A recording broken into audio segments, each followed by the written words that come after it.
Selamat pagi, semangat pagi. Salam sejahtera semuanya. Perkenalkan, nama saya Rizky Rainriati.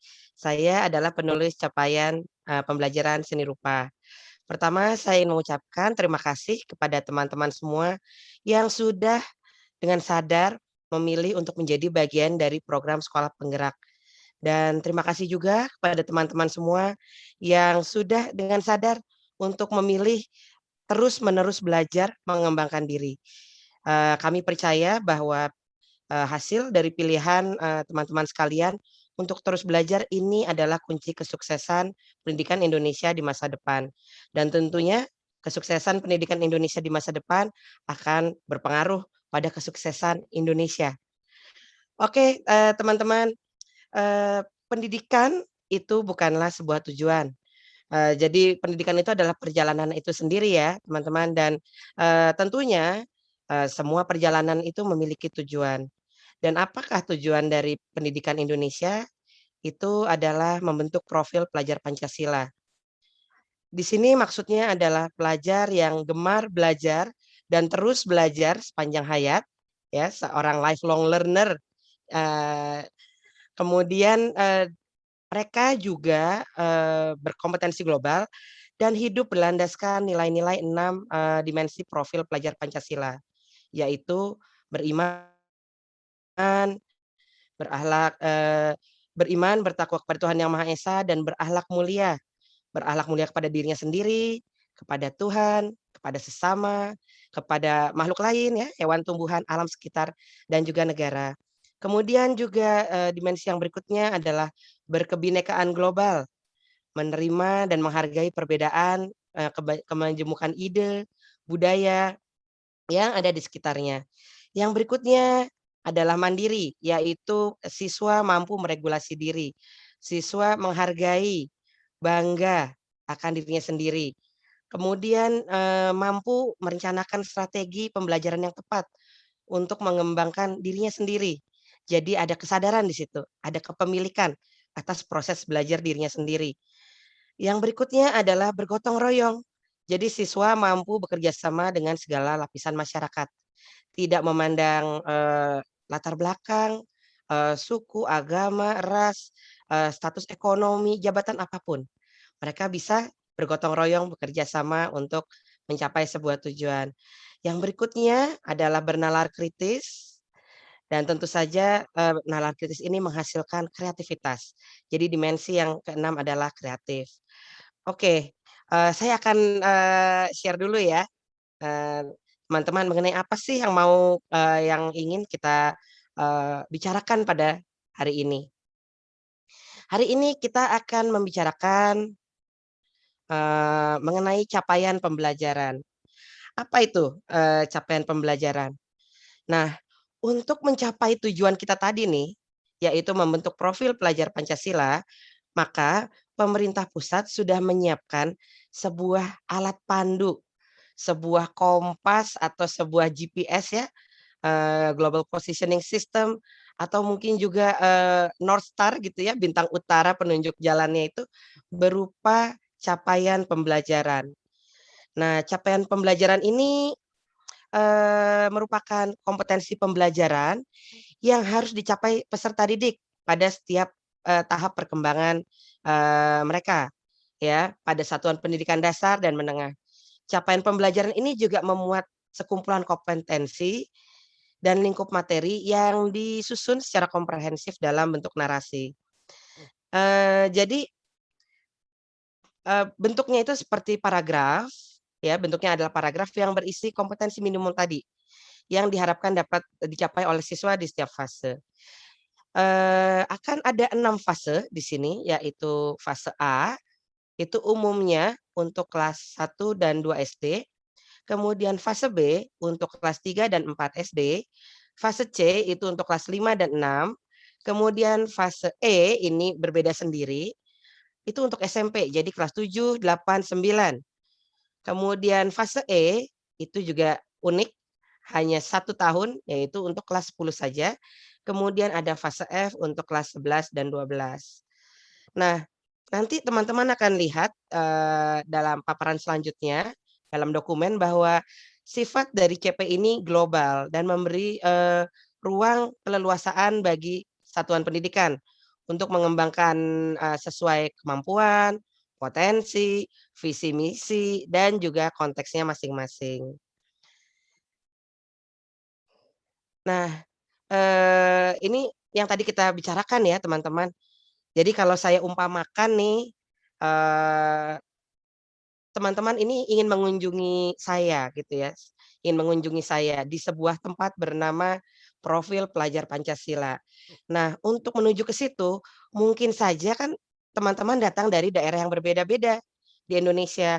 Ada yang mungkin dari Merauke, dari Jayapura, mungkin dari Ambon, Manado, dari Balikpapan, Pontianak, Palangkaraya, ada juga yang dari Bali, Jogja, Banda Aceh, Medan, Padang, atau Lampung, atau bahkan, dekat sekali dari Tangerang Selatan, seperti itu. Nah, semua orang berangkat dari titik awal yang berbeda, tapi semuanya menuju satu tujuan. Disinilah peran CP sebagai GPS. CP, akan, memberi, umpan balik, menunjukkan arah mengenai apa jalan yang harus diikuti. Bagaimana cara yang, kira-kira terbaik untuk menempuh, jalan hingga mencapai tujuan itu. Jadi CP mengarahkan kita semua dari titik yang berbeda-beda, dari mata pelajaran yang berbeda, dari level yang berbeda, dari tingkat kemampuan yang berbeda, menggunakan CP sebagai panduan untuk menuju profil pelajar Pancasila itu tadi.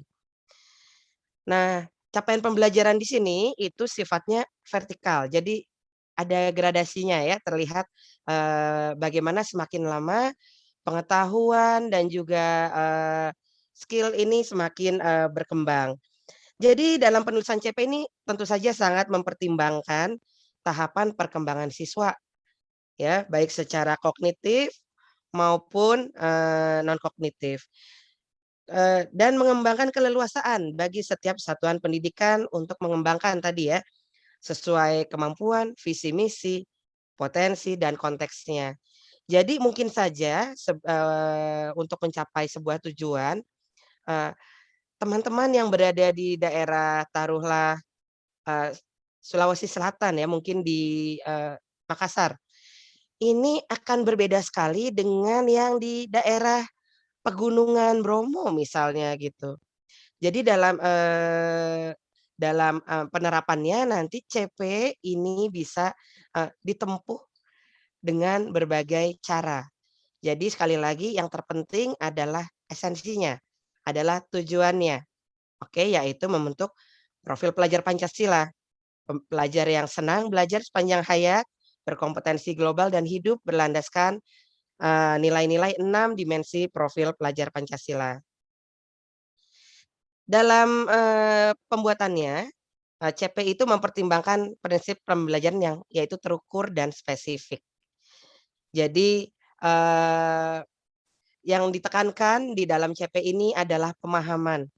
Kenapa tadi, CP ini disusunnya untuk satu fase, kenapa nggak per tahun ya, kok satu fase? Nah, ini karena supaya siswa memiliki keleluasaan waktu untuk benar-benar memahami sebuah konsep gitu ya, untuk mendalami sebuah pengetahuan dan menguasai sebuah keterampilan, suatu keterampilan yang relevan dengan hidupnya sehari-hari. Eee, jadi di sini juga, kita menerapkan teaching at the right level, mengajar sesuai dengan levelnya ya. Jadi tidak ada lagi yang misalnya, wah terlalu berat, terlalu banyak, tapi benar-benar sesuai dengan tahapan, perkembangan, usianya dan relevan, bermakna dan mendalam. Misalnya, siswa tidak hanya pandai membaca, tapi siswa mampu memahami apa isi bacaannya. Atau misalnya siswa tidak hanya bisa berhitung, tapi dia bisa berpikir computational, bisa berpikir secara logis, secara runut misalnya. Atau yang penting itu bukan siswa mampu menggambar atau bermain musik, atau berlakon atau menari, tidak. Tapi bagaimana seni itu dapat, membantu siswa untuk menjadi orang yang kreatif, orang yang apresiatif, seperti itu. Nah, terukur di sini, kita menggunakan, taksonomi Bloom ya, dan spesifik kita akan, lihat di sini, ini juga sifatnya fleksibel, CP, sifatnya fleksibel. Jadi, di dalam taksonomi Bloom itu yang paling penting bukanlah tadi itu ya, bukanlah sekedar tahu, tapi yang paling penting adalah memahami. Nah, di dalam komponen capaian pembelajaran, itu di dalam sebuah dokumen, capaian pembelajaran terdapat 4 komponen, teman-teman. Yang pertama adalah rasional mata pelajaran, kemudian tujuan mata pelajaran, karakteristik mata pelajaran, dan capaian pembelajaran setiap fase. Mungkin untuk lebih jelasnya saya akan langsung saja masuk ke dalam contoh.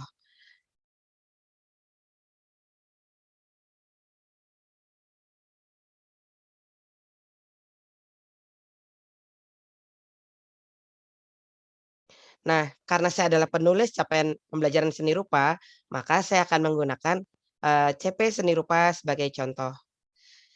Pada rasional ini yang pertama, ini berisi mengenai mengapa mata pelajaran ini penting untuk dipelajari, oke?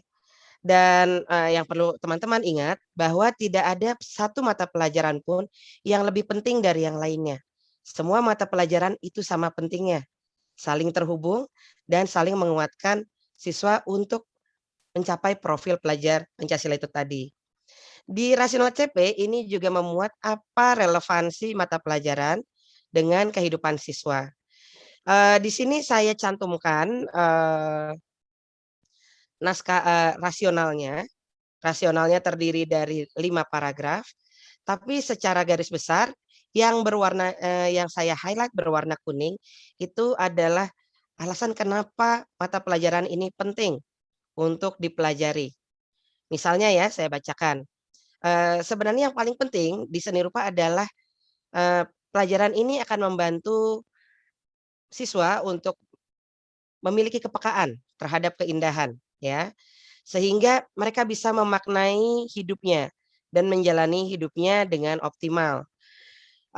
Siswa juga menyadari bahwa bahasa rupa ini memiliki daya dan dampak yang luar biasa, universal, dan ini mampu untuk membentuk pemahaman, menghibur, melestarikan, atau bahkan menghancurkan ya, dalam, tingkatan yang ekstrim, dan, punya dampak pada kehidupan untuk kurun waktu yang tidak terhingga.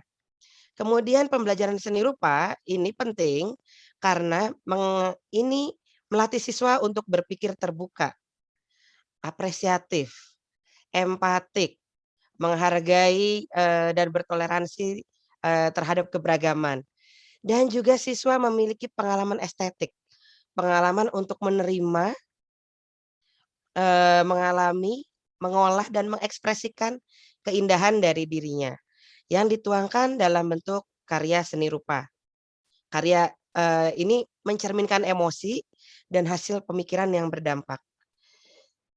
Karena kami percaya bahwa seni ini akan sangat membantu seseorang untuk bisa menyalurkan ekspresinya, sehingga ada kesejahteraan jiwa yang akan dicapai di sini.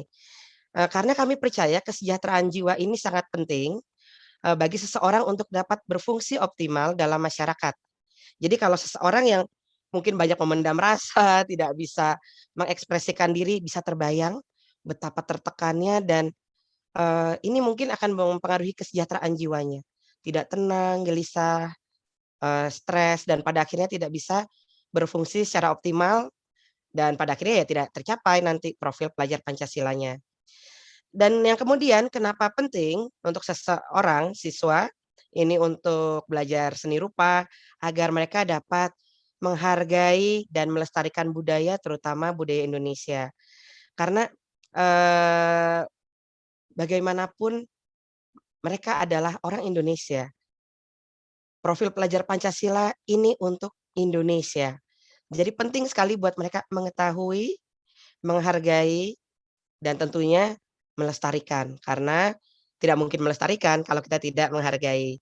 Kemudian, juga diharapkan anak-anak dapat melihat, merasakan, mengalami, sebuah keindahan dan dengan kesejahteraan jiwanya itu bisa memberikan dampak. Jadi, seni rupa juga mengajak siswa untuk berkontribusi secara langsung, kepada masyarakat. Paling tidak karyanya berdampak bagi dirinya sendiri, kemudian buat, orang-orang sekitarnya, dan harapannya pada akhirnya untuk, masyarakat yang lebih luas.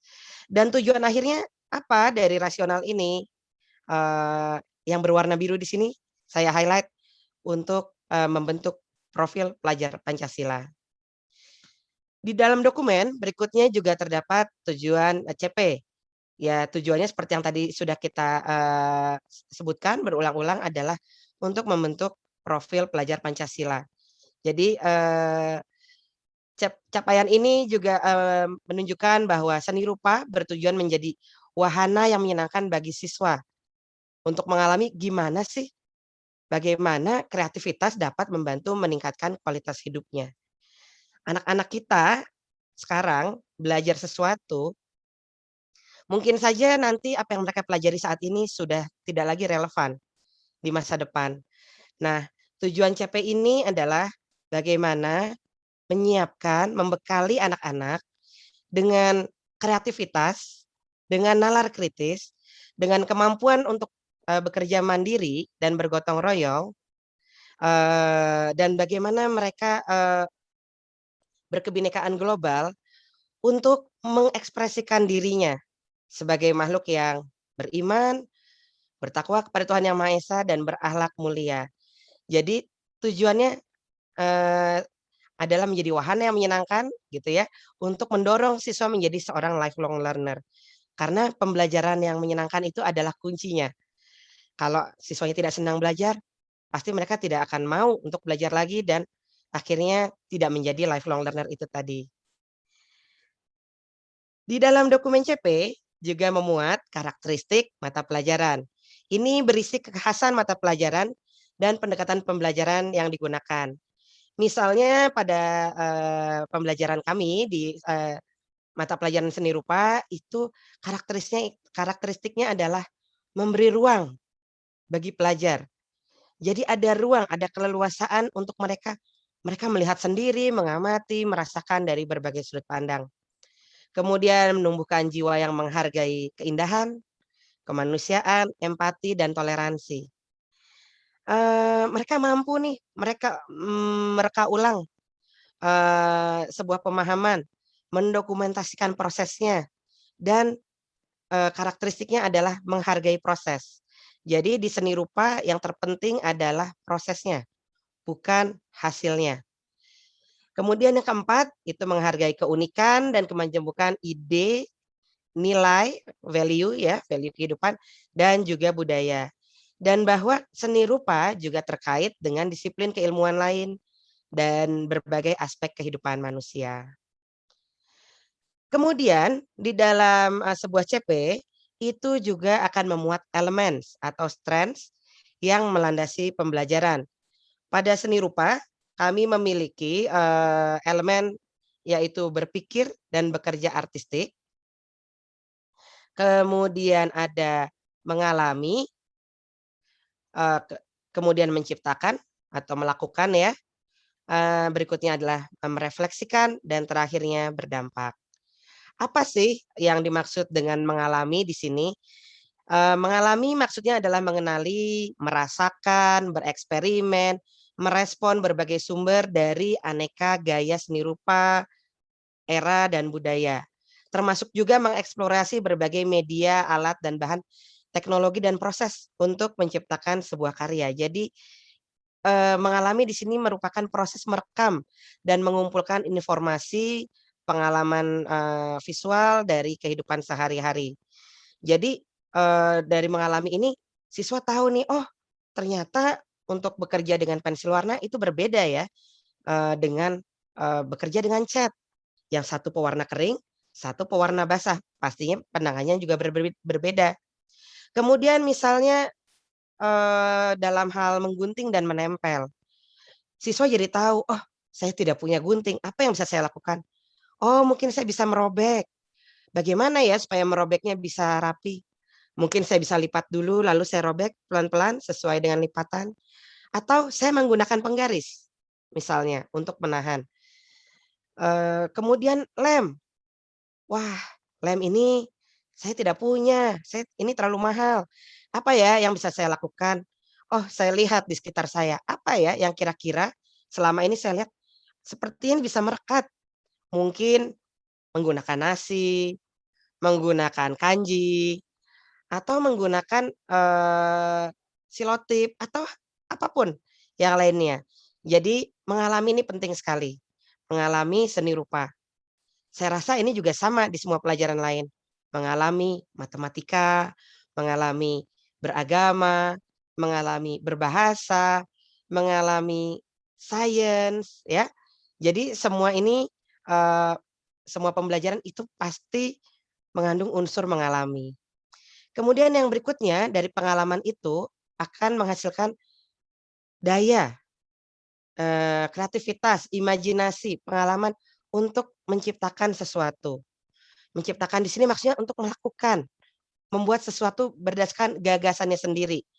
Jadi di sini siswa, berdasarkan pengalaman tadi mampu memilih dan menggunakan beragam medium atau teknik yang sesuai dengan konteks kebutuhan, ketersediaan, dan kemampuan. Dan, nah ini yang seru, bisa berbeda-beda di setiap daerah sesuai dengan alam sekitar. Mungkin nih yang di perkampungan nelayan bisa saja untuk, kegiatan misalnya menempel, itu menggunakan kulit-kulit kerang gitu, atau bisa juga menggunakan kulit telur ya, kulit telur. Atau mungkin di daerah pemulung, itu menggunakan plastik bekas, kenapa tidak? Di pantai menggunakan, pasir. Di, di pinggir sungai menggunakan tanah liat misalnya. Jadi sangat mungkin berbeda-beda antara satu daerah dengan daerah yang lain. Tidak apa-apa tidak seragam. Bahkan, kami menganjurkan agar memang kita mendorong keberagaman ide itu. Kita menghargai setiap ciptaan siswa kita di sini. Kemudian yang berikutnya adalah merefleksikan. Di sini maksudnya siswa dapat menganalisa efektivitas gagasannya, metode penyampaian gagasannya, kemudian, penggunaan alat dan bahan yang, eee, digunakan pada sebuah karya, baik dalam karyanya sendiri maupun orang lain. Merefleksikan di sini juga termasuk memberikan sebuah umpan balik.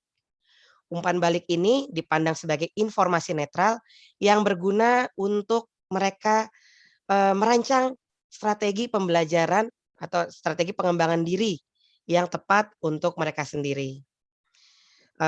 Kemudian di sini, ada berpikir dan bekerja artistik tadi. Jadi bagaimana dari pengalaman mereka mendapatkan gagasan, mengenai, sebuah material, mengenai sebuah, media, atau mungkin, mengenai penampakan, sesuatu hal.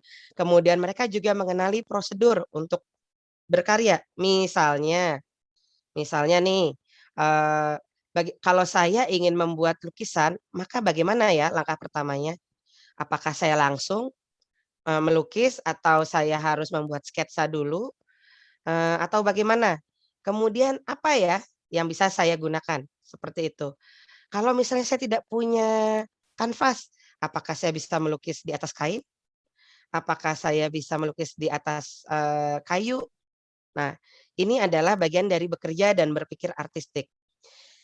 Bekerja, dan berpikir artistik ini harapannya bisa mendorong siswa untuk mampu melihat peluang dan juga menjawab tantangan yang ada di sekitarnya. Jadi misalnya kalau daerahnya nih, taruhlah sering banjir, dia melihat peluang apa ya? Oh mungkin saya bisa menciptakan sebuah, alat gitu ya, atau misalnya menciptakan tanggul, desain tanggul seperti apa ya yang saya perlukan? Atau kalau saya mau mengajak orang untuk membuang sampah pada tempatnya, bagaimana ya cara sebaiknya? Apakah saya harus menggunakan warna yang cerah dalam poster saya atau saya, menggunakan warna yang lembut? Bagaimana pemilihan hurufnya? Ini semua ada di bekerja dan berpikir artistik. Dan yang terakhir adalah berdampak. Di sini siswa diajak untuk menyadari bahwa, segala yang dilakukannya itu memiliki konsekuensi.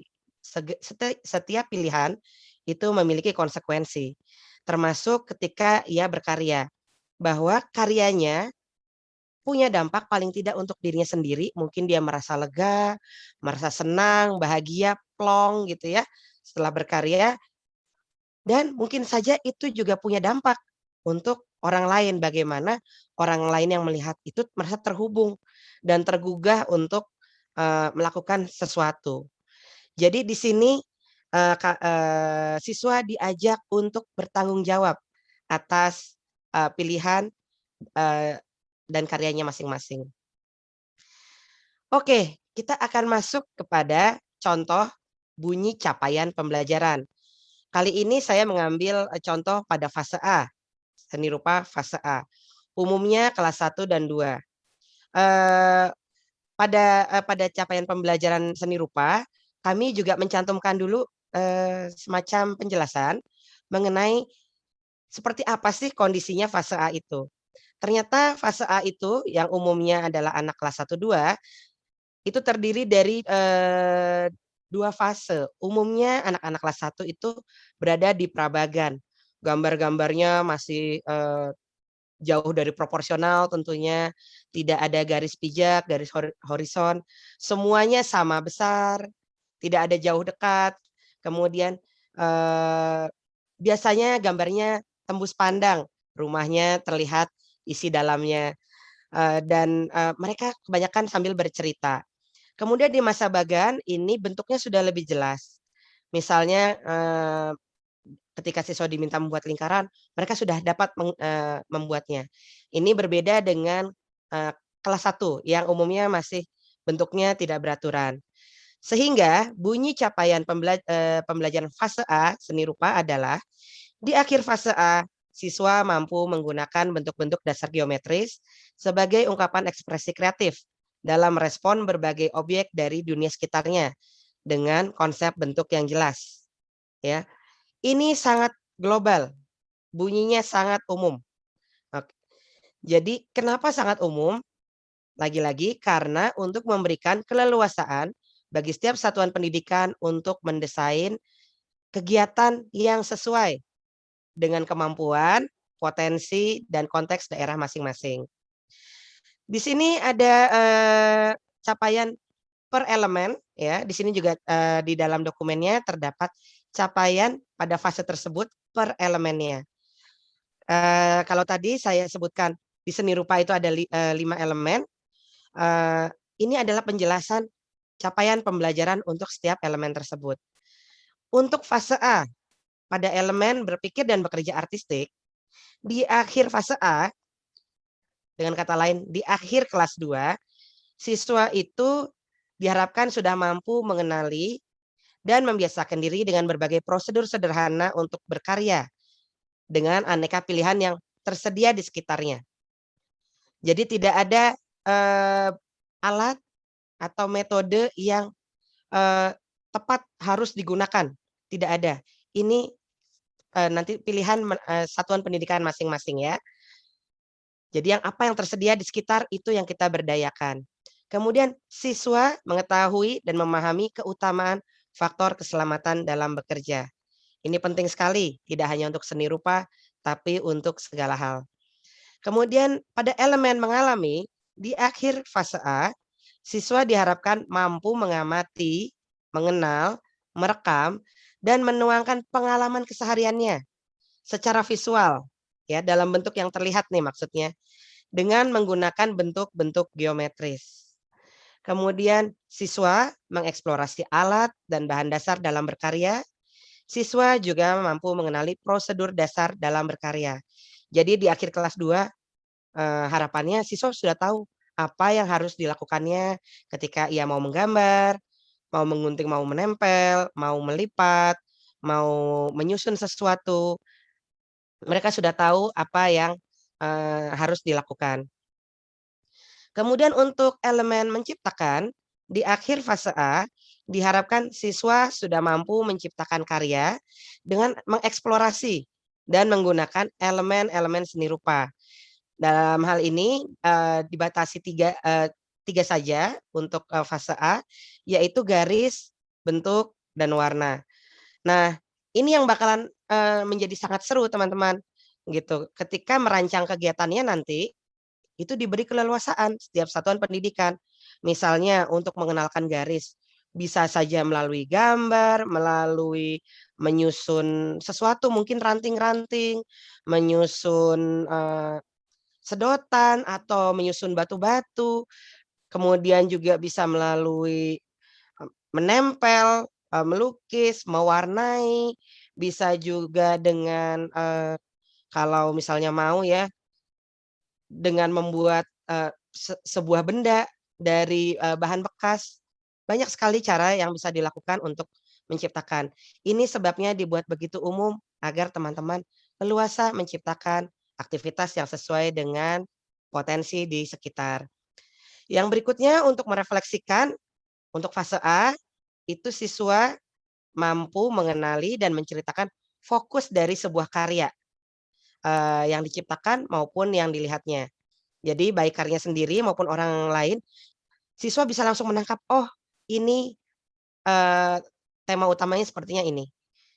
Misalnya, ini adalah tentang keluarga, ini adalah tentang lingkungan sekitar, ini adalah, oh tentang kendaraan, atau, oh ini sekolahku, karena saya melihat ada, bapak dan ibu guru, ada teman-teman dengan baju seragam, kemudian ada papan tulis, ada taman bermain, seperti itu ya. Kemudian berikutnya di elemen berdampak, itu siswa diharapkan mampu menciptakan karya sendiri yang sesuai dengan perasaan, dan minatnya. Jadi yang dia mau, bukan yang diinginkan oleh gurunya, tapi apa yang dirasakan oleh dirinya, apa yang ingin disampaikan oleh dirinya. Nah, demikian penjelasan mengenai capaian pembelajaran dari saya. Mudah-mudahan ini dapat membantu teman-teman untuk memahami capaian pembelajaran dan nanti pada akhirnya merancang tujuan-tujuan pembelajaran yang tepat untuk disusun menjadi sebuah alur dan, pada akhirnya bisa membantu teman-teman untuk menentukan modul ajar atau aktivitas pembelajaran yang sesuai dengan potensi, kemampuan, dan juga konteks, di tempat teman-teman masing-masing. Demikian dari saya, sampai jumpa di sesi selanjutnya.